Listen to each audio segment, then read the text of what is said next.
بسم اللہ الرحمن الرحیم۔ السلام علیکم ورحمۃ اللہ وبرکاتہ۔ ناظرین، امید ہے آپ لوگ خیریت سے ہوں گے۔ آج ہم آپ کے ساتھ شیئر کرنے والے ہیں نمرود کی بیٹی اور ابراہیم علیہ السلام کی آگ میں۔ حضرت مولانا شاہ اشرف علی تھانوی لکھتے ہیں، نمرود ظالم بادشاہ ہے جس نے حضرت ابراہیم علیہ السلام کو آگ میں ڈال دیا تھا۔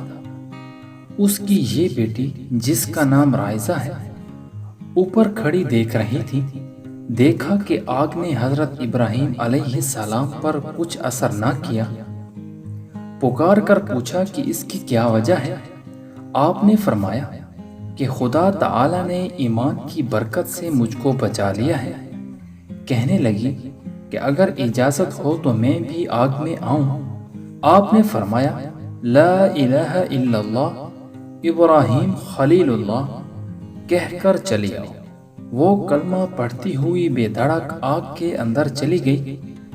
اس پر بھی آگ نے کچھ اثر نہیں کیا اور وہاں سے نکل کر اپنے باپ کو بہت برا بھلا کہا۔ اس نے ان کے ساتھ بہت سختی کی مگر وہ اپنے ایمان پر قائم رہے۔ اللہ تعالی ہم سب کا حامی و ناصر ہو، آمین۔